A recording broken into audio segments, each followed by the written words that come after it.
Greetings YouTube. I've talked about it, I've procrastinated about it, but today I'm finally going to show off my car. So, I'm Amber R, and this is my Mark IV Toyota Supra.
So, I purchased this in November, and unfortunately, it's not a twin-turbo version, it's a naturally aspirated version. But, that being said, it's a palette for the future. I bought this as a car that I intend to modify. So, in the past, I've had an R32 GTS-T Type M, which was also automatic, so it made things difficult for wanting to modify and make things more interesting, since I was mostly always chasing a restoration project with it, since it was in bad condition when I first got it. So it's a great car, don't get me wrong, but it's always been a pain because of how it was treated by its previous owners. So I was like, I love the car, don't get me wrong, but it's time to do something that I can fully do from the get-go. So I got the Supra. So basically, a few of the perks or quirks and features of this car, it's very clean for its age. So it's a 1997 SZ Mark IV Supra imported from Japan. It's a Series 2. It's basically had 3 owners besides myself. I'm its 4th owner as far as I'm aware. It had 1 owner in Japan. 1 person imported it to Australia, and then that person drove it a fair bit, left it out in the sun a little bit. There's a few warped dash pieces here and there, but then another owner bought it and it basically sat in a garage. So as I bought it, it had 100,007 kilometers on it. 107,000 kilometers on it. So it's quite a young car for its age. It's done next to no Ks for its age, and now I think it's time to modify it ever so slightly. I do plan later on possibly GTE swapping the car, because I'll be honest, the Skyline's quicker, but this car is just so much more comfortable. It's got everything I'd like. So why not just take it for a drive for now, and then we can talk about things as we go.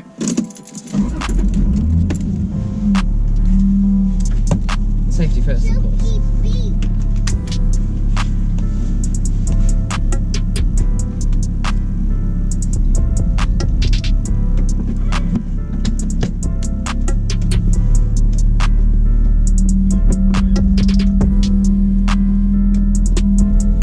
Sometimes the W58 trans doesn't like going into reverse, so you've just got to clutch in a few times.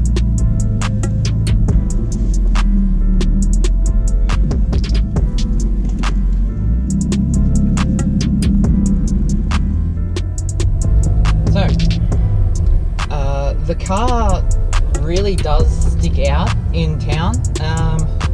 There are a few Supra owners within this area. There's like, well, there was like eight to nine of us, but someone recently crashed one, so that strikes one off the list.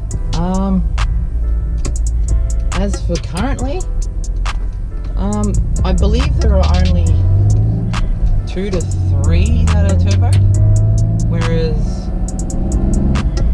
most of them are naturally aspirated.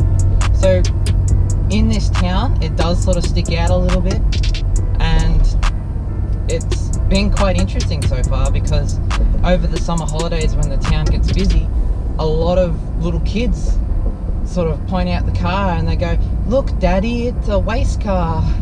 And I had an opportunity to offer a family at one point, well, a little boy of a family, to sit in the car, because obviously he knows them through the movies from Fast and Furious and such, and it really made his day. And it was quite a smiles per gallon sort of thing. So goals for the car is, I just want to basically modify it ever so slightly, whether it's some side skirts, some carbon pieces here and there. I'd eventually like to engine swap it to a GTE, since the GE is a bit depressing when it comes to what I'm used to, and when it comes to cars' performances, just because of owning the R32 for so long. And I'd prefer to be more comfortable when it comes to overtaking vehicles, because downshifting from 5th, well, overdrive to 4th to try and overtake sometimes, I definitely notice a lack in power. So it would be nice, I think, to have some more confidence behind the wheel, but those sorts of modifications will take time. I don't plan to do them overnight. I have done some small modifications myself currently. I've installed a reverse camera, just because I feel the head checking in these vehicles, because of how the hatch A-pillar sort of works, you can't really see around wider or taller vehicles such as SUVs and such when you're parked, so it makes reversing out of some car parks rather annoying. So I remedied the issue with installing a reverse camera, which I have a double DIN head unit, so it makes life just so much easier. Another modification was I've upgraded the brakes on the car to... Oh, sorry, GoPro decided to cut off there. I had to get out of traffic down there because there's quite a lot of boats, it seems. So I've upgraded the brakes on this to the twin turbo brakes, because it had the 2-pot fronts and the 1-pot rears, and they were depressing. Like, I wasn't all that confident in my braking when switching over to this car. I got used to it, it felt weak, and I needed to fix that. So now it's fixed and it's great. I also have a few videos and such of the process I did when it came to painting the calipers, so I've got them rather nice and good looking. That car almost backed out into me, but anyway. So as for future goals, I think the next goal will be either the diff. So it's a very standard Supra when it comes to factory options. It had an open diff, is naturally aspirated, has a W58 trans, which is, as most people know about the W family, it's a very weak transmission.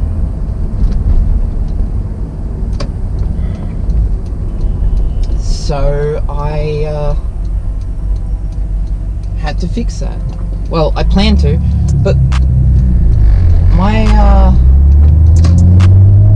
my plans will be probably going CD009 when I do the engine swap.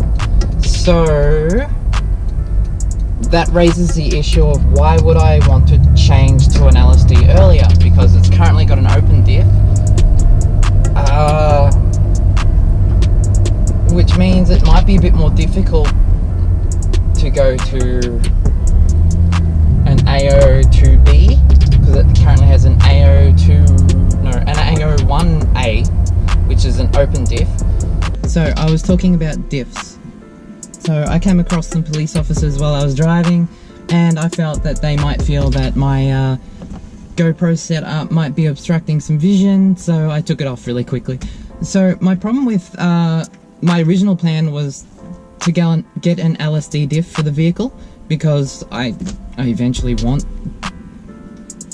to be able to have better grip and stuff and not have to worry about wheel spins and stuff. But if I'm going to do the CD009 swap later on, I'm probably going to have to use a 350Z diff anyway to have a speed sensor, because the CD009 doesn't actually have a speed sensor, whereas like the W58 does. And I feel like having a tach and a speedometer and stuff would be very useful. So yeah, obviously I'll piece that all together as I'm doing the swap later on. So current goals for now, I can't really think of too much other than just some aesthetic features.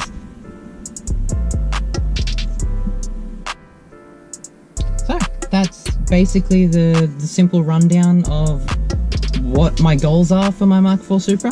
Though at this point, I'm probably just going to take it easy. If you've liked what you've seen today, please give us a thumbs up. If you're at all interested in keeping up with my story and the build, please subscribe, and have a great day.